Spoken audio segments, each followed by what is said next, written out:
Zvauma. Akakasandwa. Ndikokoma. Guys, I'm sorry. Phone ikuramba kucharger, so I'm not sure, guys. Phone is not charging. So far, I think I'm on 15%. The phone is not charging. I tried to charge it. Ikuramba. Saga. I'm not sure. We need to do this. We need to serialize to go on the. My be said here. Problem phone ikuramba kucharger. Phone ikuramba kucharger. We have got I think 15%. Saka all along I was trying to. What type of phone is Samsung S9? 256GB. Like I think I'm alive because of big memory. But ikuramba kucharger S9. Saka nambokuda undikumbire Note 9 ya madam. Note 9 yacho amitakaidonedza sei yakabva yatsemuka screen. It's for the second time ichitsemuka screen. Last time yakatsemuka screen isina kuisa pa insurance. I had to use about £300 because it's a screen a Note 9. Pakaipa. Endi urisei mwana mai. Magadi, I don't want to waste the time. Asipo hapo nasinai. I try and clean the charging port. Ndatombo try clean saka. Hey, pakaipa. Saka let me say, inogona udzima. Ndisanda page. Saka apa nasa hapana zvekumirirana nenyaya yekuti taita problem yegadget. Or else ndatadza kufunga kada ndaloga on the MacBook. Ndapinda pa MacBook, but I think better quality here. Ndapinda mdara zviri sei andisukumira. I'm not going to wait for anyone to come. Ndaita problem yegadget. Phone is not charging. Saka ikakata tichitaura. Because yapinda about 15% now. So in the event of yakata tichitaura, then we go straight ku MacBook. Takamirira nyaya. Chirega ndibva natongopinda munyaya. Tisamirira vanhu nai. So yesterday, ladies and gentlemen, my brother it's Gray from Mozambique. Gray, Maxa Queen, how are you? So ladies and gentlemen, let me go straight into the book. Because our gadget is not charging. I'm having a problem with the phone. It's not charging. I don't know that I overlook. I could have used the MacBook here to log on to the Facebook. Anyway, let's go straight into the book before we. The episode 2 yesterday. It was a nice episode and it was so emotional. And I received messages this morning. From well-wishers who said, oh, so I received a message this morning from well-wishers who said it was an interesting episode. My mwana, we will talk behind Chataura, sweetheart, don't worry, we will talk. I was wondering, good chinas, phone. So let me go straight into the book before gadget writer say radzima. Kana radzima, don't worry, we can still. All right, sweetheart, you are the first one. So let's go to episode 3. So I'll just go back to episode 2 to recap and recap so that we flow with the book. So episode 2, it was about the historical background to the nationalist struggle in Zimbabwe. And we all know Zimbabwe is about 150,333 miles in area, big. During around 1975, 1976, when this report was made, Zimbabwe had 5.5 million people. Now it's almost 16 million people. Takashanda. we got bees. We got bees to make sure that we've got quite a number of we raised our population. We worked hard to raise our population. Well done. So historical, we spoke about the Southern Rhodesia African National Congress, a political party which was led by Joshua Nkomo. This political party was banned, and there was another political party which was formed by Michael Mawema, the National Democratic Party. It was also banned before ZAP was formed. When ZAP was formed, it was also banned. And around 1963, pakaitika split kakaitika between ZANU and ZAPU. Mashona vachibuda because they didn't like to be led by Joshua Nkomo. And then Joshua Nkomo, they split. Reverend Abaningstole leading ZANU, which was later he was couped by Robert Mugabe whilst they were in prison, and then Mugabe became Secretary General and leader of ZANU. They went to Mozambique. They tried a unit called, it failed. They did a unit called under African National Union, ANC, which the same ANC yakazoswa Mberi and Bishop Abe Utendekai Muzorewa. So Chitepo, the man at the center of this episode 3, Chitepo, he was born in 1923 in Nyanga. He went to school in Nyanga, went to South Africa, trained as a teacher, taught for a year, left and went to Tanganyika, where he worked as prosecutor general, a position that he left to come back to lead ZANU-PF, to lead ZANU. He was the chairperson of ZANU, Mdara EA. Sakawapeza kudaro, we all understand that he was murdered. He was murdered in Lusaka, Zambia. An explosion occurred early in the morning. Was what they did, he entered the car, tried to reverse, then the car exploded, killing his driver, killing him, killing his bodyguard, killing a neighbor.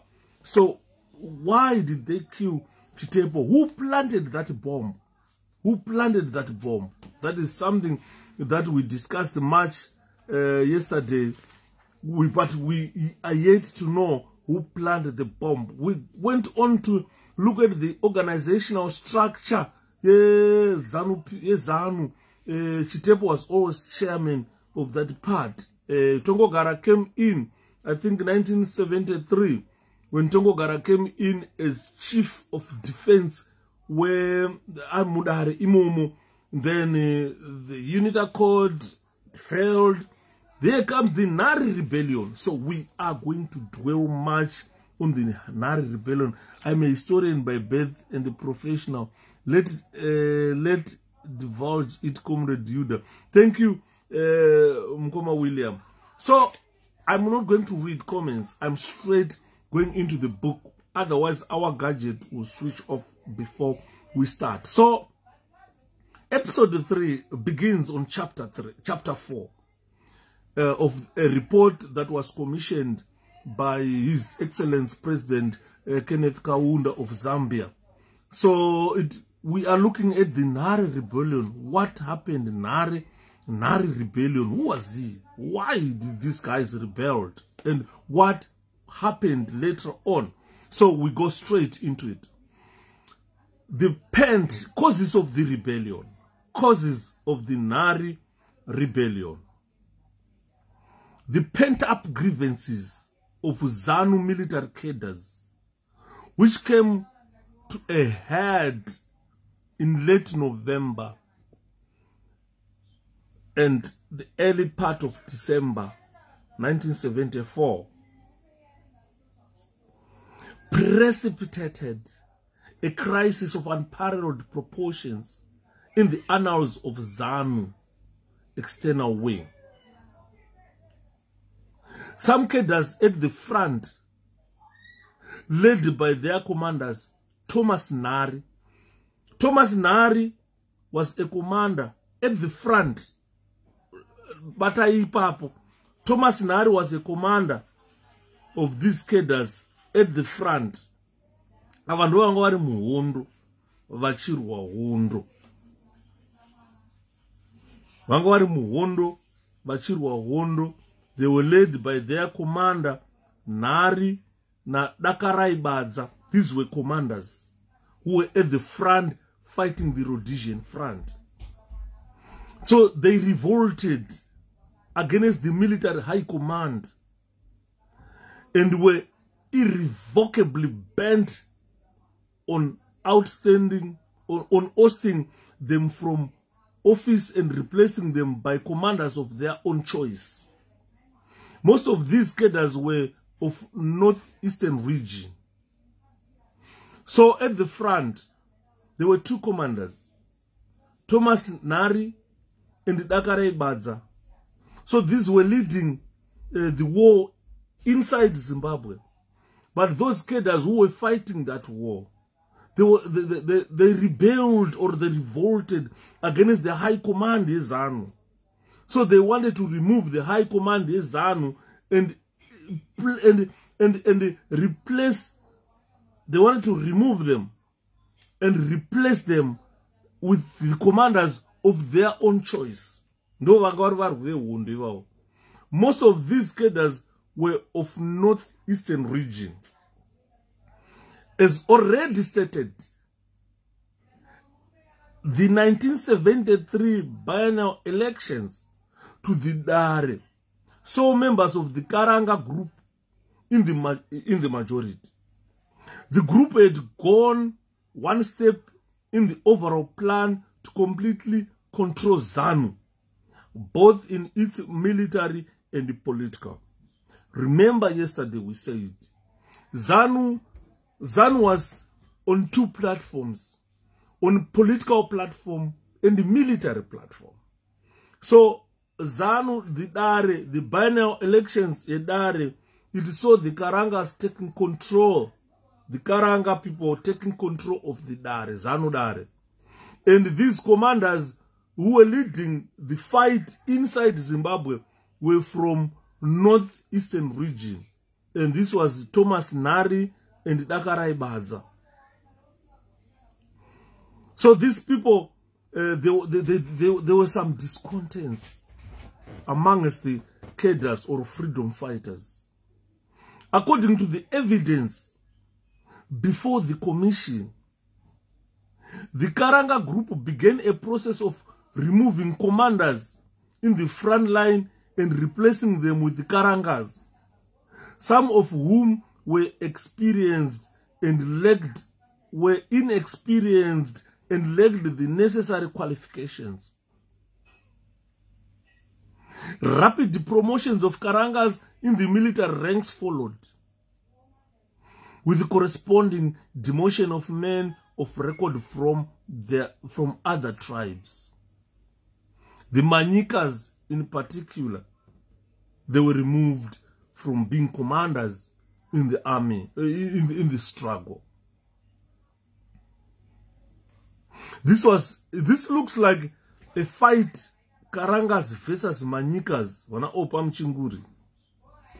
The cadres said that the front line continued to be neglected, notwithstanding the fact that there was a new Nari and high command in 1973 biennial elections, and that there was no adequate supervision among the fighting forces, because those charged with the responsibility in the Nari were away from the zone of the campaigns.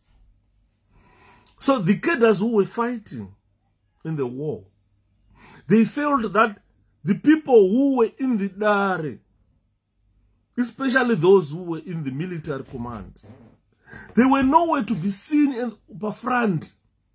Vaive kumahure vakomanawa, vaive kumabhawa vachinwa doro vakomanawa, vana vachitambura musango, vachirwa hondo vega vasina munhu aivamirira kunze uku.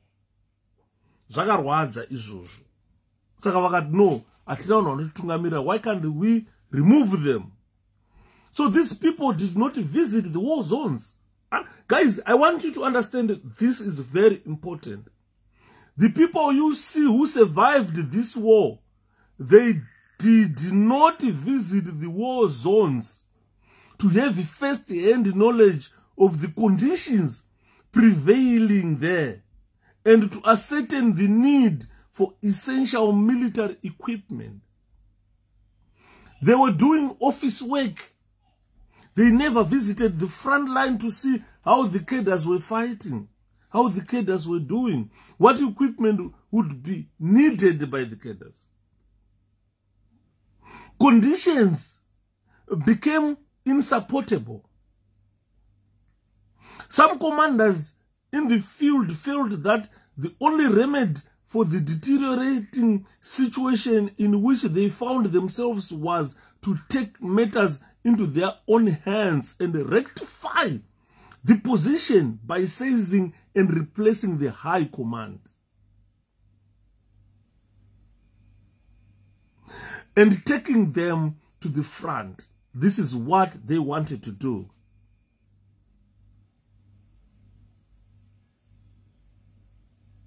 This is what these cadres wanted to do. They wanted to replace the high command with other people. If they replace them, then they take these people who are in the offices to say, let's go to the front, let's go and fight the war. You must see the conditions that we are fighting the war under. So this took the form of kidnappings by the Nari group when they got to Lusaka. Listed below are the main grievances of the cadres. 1.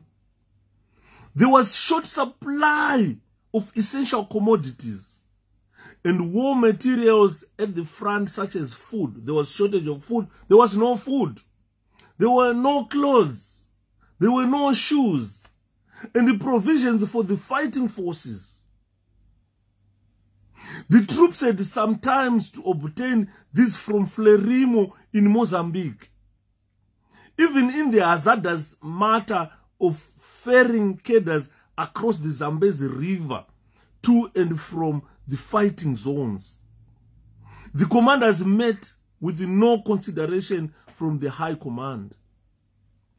Very often, 𝗘𝗵𝗱𝗍𝗂 had to assist with the crude native boats because no provision was made for the supply of properly constructed boats for the operations. Ladies and gentlemen, there were no basic commodities like clothes, food, shoes, and these forces had nothing. Crossing Zambezi River, they relied on the Mozambicans. But Baba sina any means that would assist these guerrillas to cross into Zimbabwe. Number 2, those in charge of operations in the military high command were completely out of touch with what was going on at the front. Those guys you call comrades today, who stand before you saying Takarwa Wondo, they had lost touch. They didn't know what was happening on the front, at the front. They would not visit the areas where the fighting was taking place, even at the request of the field officers. The military high command were not therefore in a position to appreciate the difficulties the frontline fighters were facing or to assess what was involved. Point number 3. Wholesale corruption riddled the military high command. Corruption We are talking of corruption. It riddled the high command. This manifested itself in the form of tribalism and preferential treatment. It was alleged that funds intended for prosecution of the war were misappropriated and misused by the leaders. These leaders lived a luxury and affluence. Some engaged in business while rumors were circulating to the effect that a member of Udare was building a house in Lusaka for his wife. According to the evidence, Chitepo himself had once expressed great surprise at the ostentatious display of wealth by these people, and had complained to some members of ZANU. Since these people were not gainfully employed, it was argued that such enterprises could only have been possible through misappropriation of monies donated by neighboring African states, the OAU, and foreign organizations, and intended for use by freedom fighters. So you guys understand, this was the third point. Third point was about corruption. There was too much corruption in the military high command, Yezan. Some cadres who were in the high command were building houses for their wives whilst other people were fighting in the bush. These guys had no food, had no clothes, had no shoes. And when these cadres complained to their high command to say, why can't you visit us to the front? They refused. They never went to the front. They never assessed what was happening in the bush. They just trained the people, sent people to die. As a result, Thomas Nari and Nhari-Badza, they led a revolt to say, look, we are on the front. We are suffering. We don't have anything. But you guys are building houses. You're running businesses. Guys, Vana ED, they were running my business a Bawa, Mulusaka, whilst these kids were busy fighting in the bush.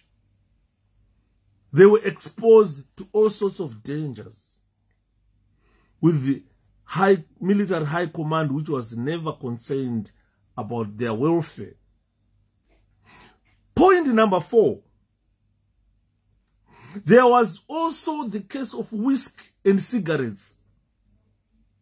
Whiskey and cigarettes, which Josiah Tongogara, ZANU chief of defense, is said to have sent by the girls' platoon leader for his relative, Josiah 𝗘𝗑𝗜𝗓𝗓, at the front. Guys, let me read this point again, point number 4. There was also the case of whiskey. You know whiskey and the cigarettes, which Josiah Tongogara, ZANU chief of defense, is said to have sent by the girls' platoon leader for his relative, Josiah 𝗘𝗑𝗜𝗓𝗓, at the front. So this means Josiah Tongogara and Josiah 𝗘𝗑𝗜𝗓𝗓, these were relatives. These two were relatives. And whilst 𝗘𝗑𝗓𝗓 was at the front, Josiah Tongogara would send whiskey and cigarettes for him to drink and smoke. And this was donated by girls' platoon leader. Imagine.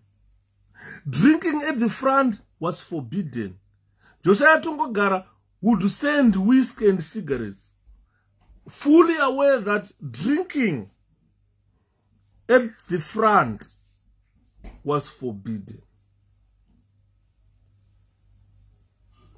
Here, the Gators thought was a member of the High Command flagrantly violating an important military code of discipline only for the favor of a relative. So there was corruption. That member of the High Command, Josiah Tongogara, was sending whiskey and cigarettes for his relative at the front. Josiah Tungamirai,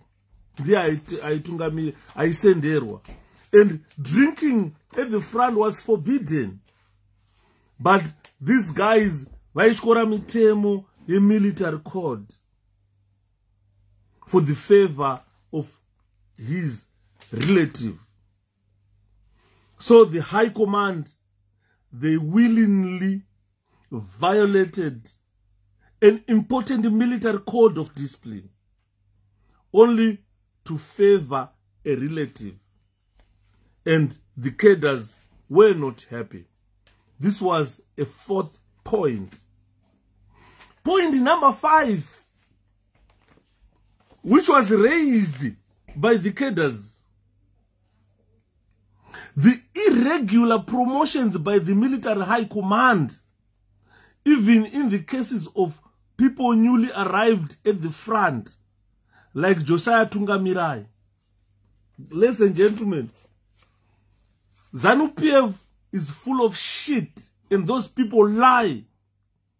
Josiah Tungamirai was just a newly arrived cadre. And imagine, just a newly arrived a fighter who was just promoted there and there straight away.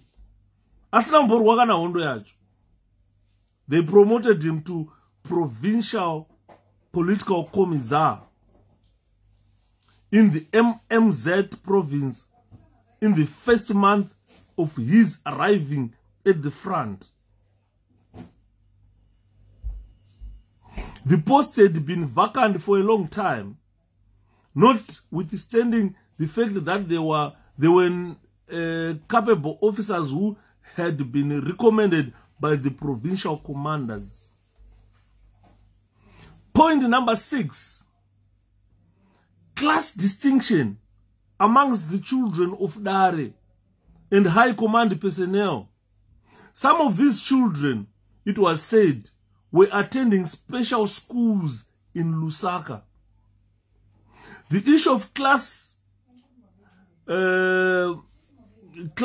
distinction was exhibited by the fact that the wives of Nari and high command members engaged in remunerative employment. The personnel lives of some of the leaders in Nari and the high command caused the resentment among the rank and file. The way they lived fell far short of ZANU's socialist principles. They said it was socialism for those who were down, the underdogs they maintained. This is the true history of the struggle for Zimbabwe. These were grievances which were aired by the cadres. That all those people in the military high command, the wives, they were working. ZANU offices, they engaged in employment. These people, they send their children to very expensive schools, whilst those who were fighting in the bush were earning nothing. And this caused resentment. And the people complained. Complaint number 7. The policy of sending people to the front as a form of punishment was considered wrong and dangerous. Those who were considered rebels, they were sent to the front. So to ZANU cadres or high command, They were sending people to go and fight as a form of punishment. Imagine. Today they stand before you and they say, oh, hey, we fought. But they were sending, those who were sent to go to fight, some people were sent there as a form of punishment. And this kid has felt that was dangerous. You can't do that. A letter which had been excuse me, my fool. Varadora ngurukubuda kuno. Vanhu vari kukunzwa. No, vanhu vari kukunzwa kwete kuti watuka munhu. Sorry guys. So they felt that the policy of sending people to the front as a form of punishment was considered wrong and dangerous. A letter which had been written by Molefe and Nhari-Badza to the military high command accusing them of corruption resulted in Molefe being sent to the front as punishment for the effrontery. Others too suffered similarly. The high command, they felt prostituted the noble objectives of the war. Every soldier worth his salt should regard going to the front not only as a national duty, but also as a personal triumph. If soldiers were sent to the front as punishment, every soldier committed to the fighting would regard orders to go to the front as a punishment and would tend to be inclined to lose heart in the overall purpose of the fighting. Point number 8. The use of freedom fighter girls or cadres as housemaids and concubines with whom to relax by the leaders of ZANU was a burning issue with the cadres at the front. Some of these girls had relatives at the front who kept track of their movements and activists in Lusaka. These relatives used to come to Lusaka from the front for medical attention and saw things of themselves. Saw things for themselves. Also others who came to and from training camps saw what was happening in Lusaka. It had been as a result of their personal intervention and pleadings that their sisters had registered for service in the Liberation Army. The girls were trained to serve as nurses, soldiers, teachers, etc. In the war zone, these girls worked as soldiers, these girls worked as nurses, these girls worked as teachers. But the ZANU leaders in Lusaka, including members of the Nari and the High Command, deviated from this objective and used them otherwise, and even made some of them pregnant. This was Chitepo number 8. And this never stopped. Ndosaka murikuona even wana 𝗘𝗵𝗱𝗏𝗍𝗏 today. Wana 𝗘𝗵𝗱𝗏𝗏 today. They have resigned. This is not an attitude that they started today. It started long time ago, even during the war. These freedom fighters, they used the girls who were recruited to train as nurses, soldiers, and teachers. They used them as their maids in Lusaka. And they were their concubines to relax. And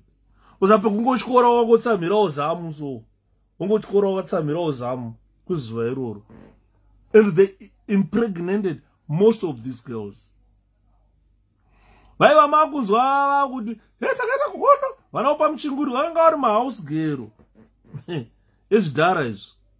They never went to the front. Musanyeperwe.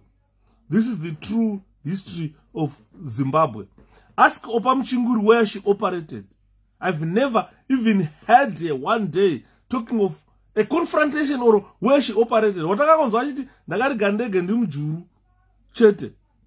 But these people, they were never at the war zone. So point number 9. The cadres from operational zones stated that they had come across people they were convinced were agents. History repeats itself. Even in MDC today, there are people we are convinced that these people are agents. If they've been allowed to hold senior positions, later to defect to ZANU or rejoin ZANU. When we were telling people that these are agents, people were not listening. And it happened during the war, that those people who were fighting in the war came across the likes of Nyati, and they were convinced that these people are agents of the Smith regime. They gave examples of this and alleged that despite their repeated representations to the High Command, that these people were enemy agents, no action was taken by the military High Command. Therefore, or however, according to the evidence obtained from the members of Nari, the mutineers in the forefront were influenced by leaders in Lusaka. The events of December 1974 were masterminded by certain members of Nari and other people living in Lusaka. Badza, Nari, and 𝗘𝗣𝗜𝗏𝗡𝗂𝘁𝗶 had come to Lusaka some time back, saying that they were sick and needed treatment. These people had several meetings with the Mukono, Santana, and George Mpini, who advised them that the solution to their problems they were facing in the front line or forefront was for them to have a document with the assistance, to have a document. They wanted to have a document or to have a new high command. These people, when they came for treatment, they had meetings. The names that have been mentioned here is 𝗘𝗣𝗜𝗏𝗡𝗂𝘁, Nari and Badza. So when they came back from the front claiming to be sick, they had meetings with Santana and George Mpini and Mukono.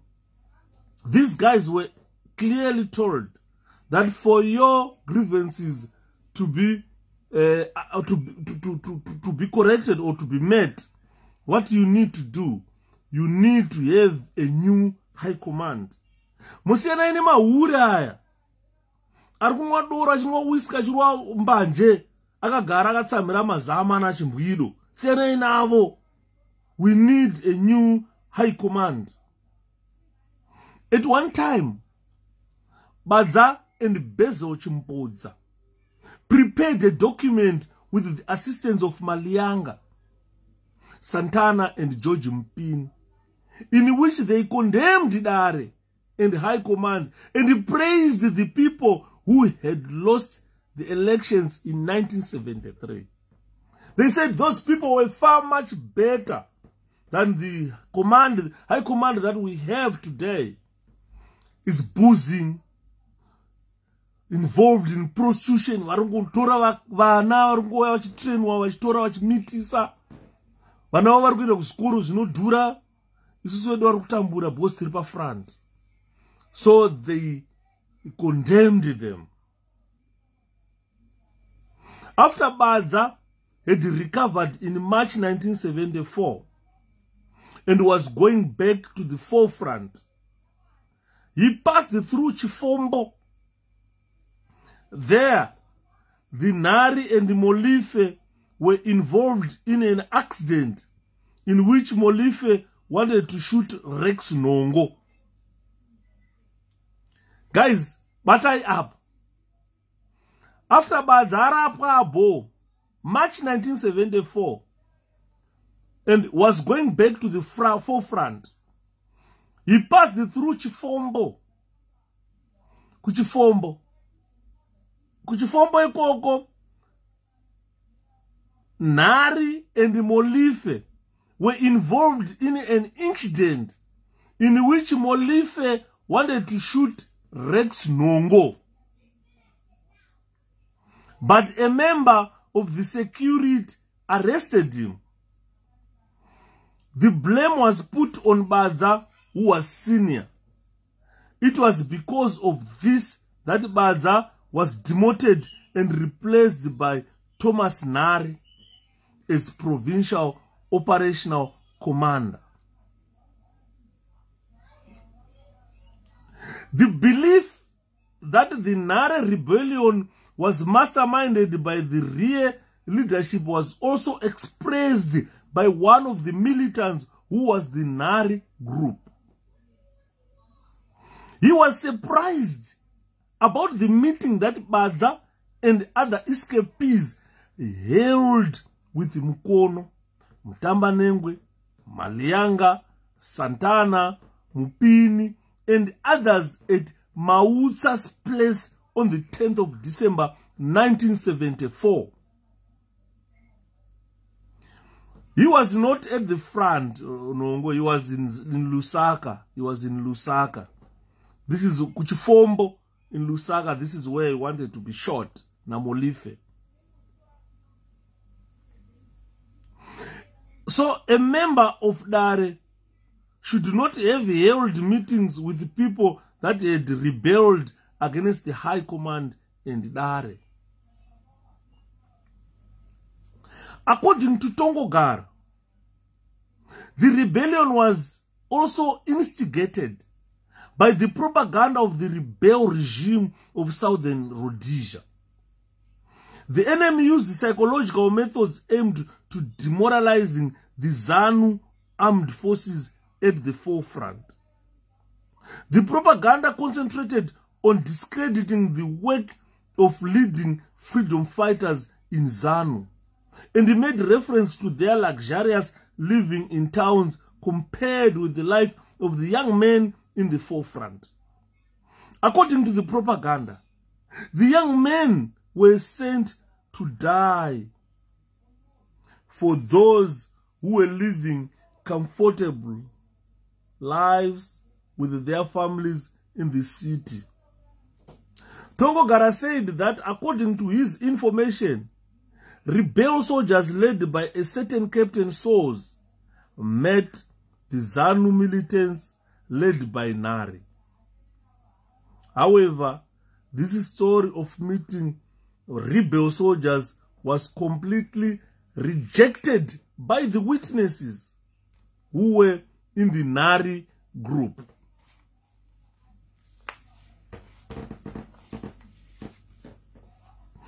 Tongogara, I want you to listen. Tongogara admitted that some of the grievances of the militants in the forefront, such as shortage of funds and war materials, were genuine. However, he added that they did not start in 1974. They had been with the part ever since the beginning of the struggle. He and his colleagues had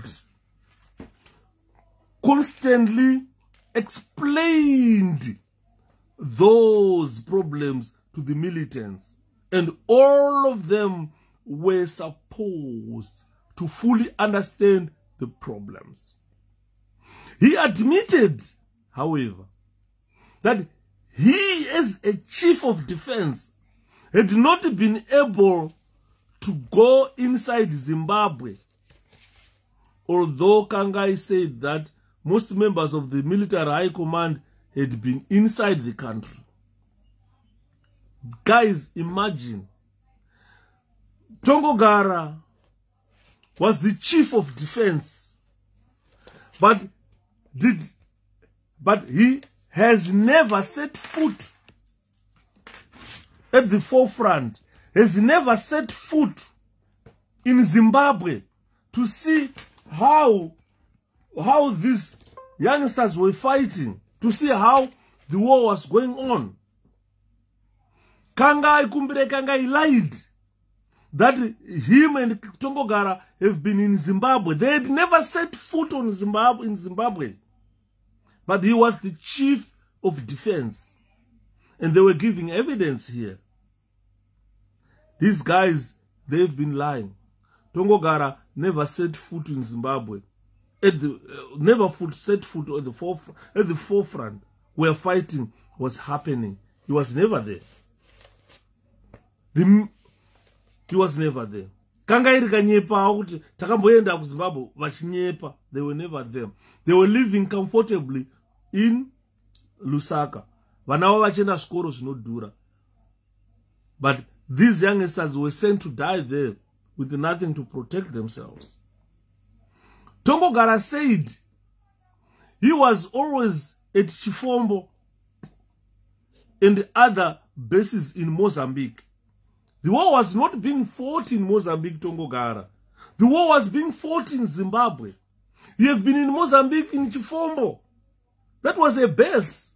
It's not at the front. There was always a member of the High Command stationed at Chifombo who was in touch with the cadres at the forefront. Imagine, you just sit in the office in Chifombo. You are in touch with members at the forefront. You can't go to the front yourself and you say you are chief of defense. If the leaders lived well in Lusaka, it was because some were married to wives with the professional qualifications and who held responsible positions.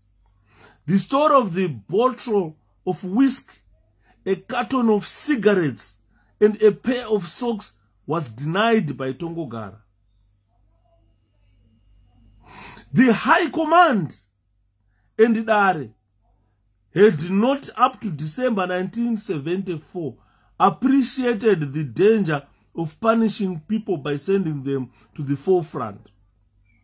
The party was prepared to review the police. The story of immoral conduct with the female cadres was denied, though not strongly. Tongo-Gara said that no leader was building a house in Lusaka. It was only a wife or a fiancé of one of the leaders who was building a house with a loan from the Zambian National Building Society.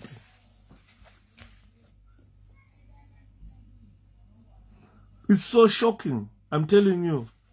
This report is a damning report on ZANU-PF. This is a damning report on whoever claimed to have gone to the war. This is a damning report to the leadership of ZANU-PF today, I'm telling you. Ladies and gentlemen, this is why ZANU-PF don't want this report to be known. This is a damning report, I'm telling you, it's a damning report. So, Nari group on the march to Lusaka, in pursuance of their resolve to change the ZANU military high command in Lusaka, the dissatisfied cadres at the front, mostly northeasterners, organized a meeting about the middle of November 1974, at which the High Command headed by Josiah Tongo-Gara was purportedly deposed and replaced by the following new High Command. Saka vakatodzingwa na Tongo-Gara vakanzi, kana muchida imi mutorai pfuti tiende ku front. Zvinhu zvongoti High Command muri kunoku mugere ku Lusaka, muchinamata vasikana, muchirwa whisky, muchibhema, muchidhakwa. Emerson was nowhere to be seen here. Gouveia is nowhere to be seen here. They are not even mentioned in this report. Ameno kumberi. Saka, this diary was removed in 1974 in November. It was replaced by Thomas Nari. Thomas Nari became Chief of Defense. He was Zezuru. Nhari-Badza became Chief of Operations. He was Manyika. Patrick Tabenga became Chief Political Commissar. He was Zezuru. Caesar Molife, Chief of Security and Intelligence, was Manyika. Herbert 𝗘𝗣𝗜𝗚𝗏𝗡𝗏, Chief of Personnel, was Korekore. Peter Sheba, Chief Representative East Africa, was Zezuru. Peter Sheba. Sifas Chatonga, Chief of Logistics, was Manyika. Chemist Ncube, Chief Instructor, he was Zezuru. 𝗘𝗣𝗜𝗏𝗏𝗡𝗏, Military Attaché East Africa, Karanga. Timothy Chiredza. 𝗘𝗣𝗜𝗏 was Chimedza. Timothy is Chiredza. Chief of Transport was Korekore. Sam Chandawa, Provincial Chief of Defense. People would want to know, where are all these people? These were true cadres. These were people who were at the front fighting the Rhodesian forces. So this new high command, it was put in November 1974. This new high command was also organized on regional lines, as all but 2 of its members came from the northeast. In contrast to the deposed military high command, whose members was predominantly composed of southeasterners. So, in November 1974, there was a new high command which was elected, which was led by Thomas Nari. Vanatongogara vanga vadzingwa. Vanakangai vanga vadzingwa. Vanga vadzingwa. Vanatongogara, vanakangai. Because remember, the chairman was Chitepo. 𝗘𝗣𝗜𝗏𝗡𝗏 was the administrator. Nhari-Badza was Secretary for Finance. National Nathan Shamayarira was Secretary for External Affairs. Taziana Mutizwa was Publicity Secretary. Stanley Parewa was Secretary for Welfare. Noel Mukono, Secretary for Defense. And Simpson Mtambanengwe was Secretary for Political Affairs. And they were replaced, these people. So at this meeting in November 1974, it was resolved that all the members of the deposed high command were to be brought to the front as ordinary cadres. So that means the likes of Tongogara and his people, they were supposed now to go to the front, to go and fight there, so that they will see. It's really shocking, Julie. Really, really shocking. So Tongogara and Kamban, who were deposed, were to be sent to the front to go and fight as ordinary cadres there. They were just now ordinary cadres. Consequently, a group of 30 cadres led by Thomas Nari marched from the front towards Chifombo. On their way, they found that new recruits had been organized by a self-confessed enemy agent who professed to the relation of a member of the high command. Under the orders of this agent, the recruits had destroyed the boats used for ferrying cadres to and from the war zones, and they destroyed the boats used for ferrying cadres to and from the war zones, and they had also planned to run away. After his open confession to the Nari group, the enemy agent was physically eliminated by that group. Ladies and gentlemen, this is shocking. This is really shocking. I wish you can tag more people to understand this, to listen to this. This is very important. So there was an NM agent who destroyed those bodies that the guerrillas or the freedom fighters were using to cross. Ladies and gentlemen, let me not call these people guerrillas. These were freedom fighters. Because if I call them guerrillas, it's like I'm demeaning their participation in the war. From whatever I'm reading now, you can tell that these were really were true freedom fighters. So rather than calling them guerrillas, let me call them freedom fighters. Because whatever they were doing is exactly what we are doing as freedom fighters. So we are the new freedom fighters. We are fighting even an information war. So these people were freedom fighters. Look, when Nari and other people, when they went to Chifombo, they were met by a group of people. And unfortunately, the leader was eliminated by that group after they destroyed boats that were used by the freedom fighters to cross into Mozambique. To cross into Zimbabwe, I'm sorry.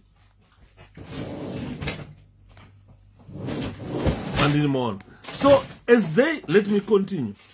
As they continued their journey, they met a group of cadres carrying war materials and found among them another well-known self-confessed enemy agent.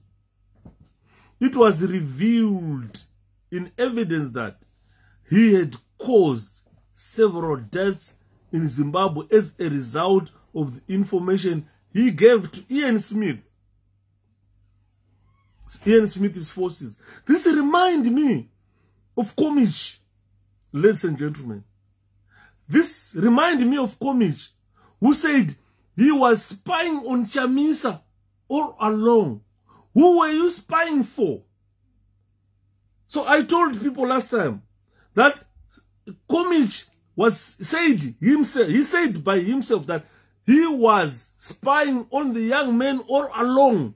Who were you spying for? Look, even during the war, there were these Ian Smith agents who were spying for Ian Smith agents, causing a lot of death to the freedom fighters. Zvochemedza izvo. Unochema kubuda misodzi kuziva kuti ndiri kudya nemhando, ndiri kuyambuka kunorwira rusununguko rwenyika yeZimbabwe. Munhu ari next to me wandiri kufamba naye mutengesi. Unochema. So this was a self-confessed enemy agent. It was revealed in the evidence that he had caused several deaths in Zimbabwe as a result of the information he gave to Ian Smith's forces. He had been discovered by the militants and warned, but to no avail. He too was executed by the Nari group. They executed him because he was an enemy agent. This is why I'm saying, Vana Douglas Munzura are luck. Vana Lillian Timothy's are luck. These are lucky people, I'm telling you. Because during the war, the freedom fighters executed enemy agents. To me, 𝗘𝗏𝗏 is an enemy agent. To me, Douglas Munzura is an enemy agent. To me, Lillian Timothy is an enemy agent. And if we were in a war, definitely they will be executed. They will be executed. And ZANU, during the war, they executed enemy agents. Once identified, you will be executed. 𝗘𝗏𝗏 is a self-confessed enemy agent